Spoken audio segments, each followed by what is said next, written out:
So that's exactly what I did. I've created an MP3 just for you, and it does teach you how to make your dreams and your goals come true. So go there, go to DeborahDashinger.com, DACHINGER.com/free gift. Get your free gift and download that MP3, and you can learn. It's a 1-hour MP3 about making dreams come true. So enjoy that. That's my gift to you. And I want to talk to you about self-esteem and confidence.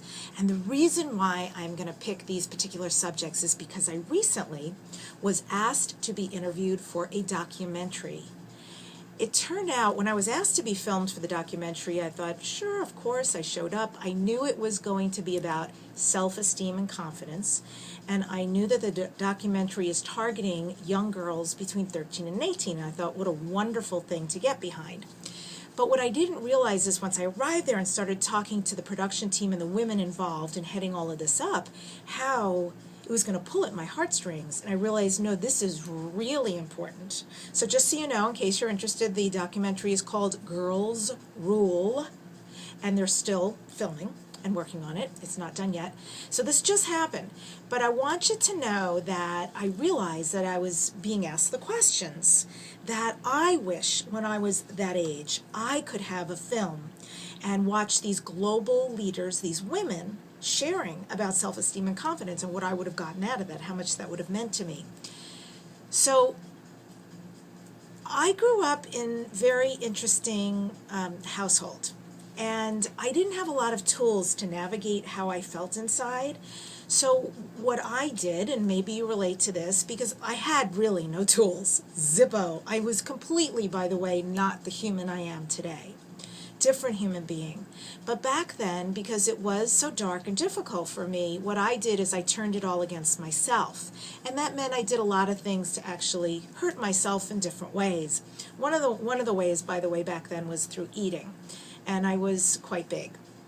So that's going to lead me to a story, because something in that interview triggered some memories of times, turning points in my life when I did something that made a difference and changed me from that moment forward, even without the tools that I intuitively, instinctively knew what to do. So Thich Nhat Hanh said this: to be beautiful means to be yourself. You don't need to be accepted by others, you need to accept yourself. And that's really the truth. So in what would be a very long and worthwhile journey, when I started college, I went to USC. Oh well. I went to USC. I don't think I was really going to tell you all that, but I did. I majored in performing arts. I was an actress and a singer. And one of the things we had to do was we had to take a dance class 5 days a week, every morning. So as I said, I was 185 pounds. Do you understand what I'm saying? I was an obese girl, and to give you an idea, I was a size 16 plus. Today I'm a size 8, right? So I'm in a normal body today.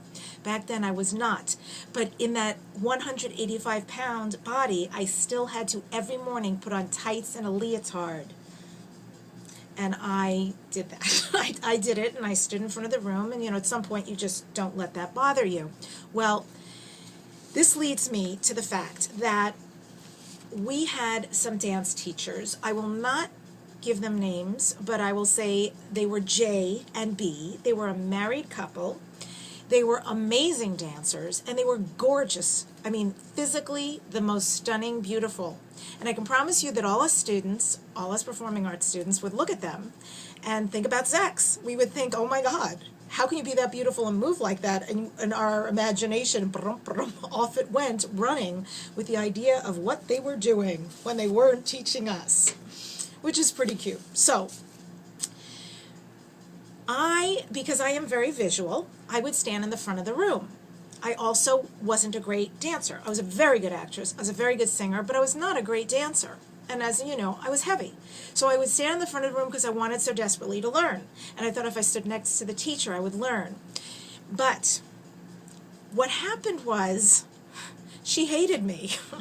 And I can't tell you why, but she just did. She was pretty vicious. And every single day, I would stand in the front of the room, and every single day she would mercilessly, ruthlessly say the most heinous things to me. And I would just take it, and I would boil inside. I would hate the experience. It was painful and difficult. Okay, so all of this is going on, and one day I had just had it, and I can't tell you what clicked inside of me, but one day I said to Jay, the female teacher who was so awful to me, "Can I talk to you outside after class?" So as soon as class was done, we went outside, and I basically said to her, "You are never to talk to me like that again. You are never to treat me like this again." I remember shaking because, I mean, I was a baby. You know, here I am like 18, 19 years old. I was a little peanut in a big body. And I was terrified to say those words, but my soul knew it had to do. Well, from that moment on, Jay not only didn't ever pick on me again, but Jay didn't speak to me either. So for 1 month, then I started going through dance class, and nothing. But what I'm going to tell you is I started to become a good dancer from that moment forward, because what I realized is I'm not a great dancer. Come on, I have flat feet, I have hyperextended knees, you know, I never had a turnout like everybody else did, but I'm in musical theater, amongst other things. I have to get good. But I know music. Music was my life. I understand music, and I can count. So I started to count the dance and count the steps and count the music, and guess what? I started picking up choreography really quickly. I started to become someone who, quote unquote, moved well. And that's a really big deal, because that meant I could get up there with almost the best of them. What also started happening is all the amazing, and there were amazing dancers, real dancers in my class, would maybe not pick up steps and come to me and say, "Oh, can you show me that, Debbie?" Because it started to become a recognized fact that I picked up choreography very quickly, and I executed it well. I moved well. That was a really big deal. So let me break down these words for you. Self-esteem means that it reflects a person's overall evaluation of their own self-worth. It's what we think about the self. And self-esteem is often seen through our behavior and also through the statements we make every day. I am this, I am that, I am not this, I am that. It's how we express our capability and our who-ness, yeah? And confidence means trust. Confidence means reliability in a person or thing. Can I rely upon myself? It's the state of being. And so all of that combined in that moment, something clicked and happened for me where I self-created self-esteem, and I had a confidence that came from somewhere, and it sure worked for me. Well, the story doesn't end there, because what happened after those 6 months of daily put-downs and that speaking up for myself, and then that full month of the respite, of the no more being harassed, and my starting to become good at dance, I was in a show. Of course, because I was in college, I was always either taking classes, performing in the nights, on the weekends, rehearsing. It was constant.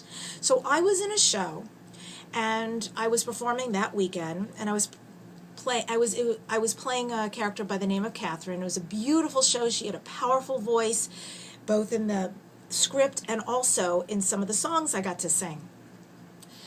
That weekend was done. Monday rolled around. I went back to dance class, beginning of the week, 8 a.m. There I am in my leotards and my tights. I walk in. I'm generally the first person in class, only this day is different.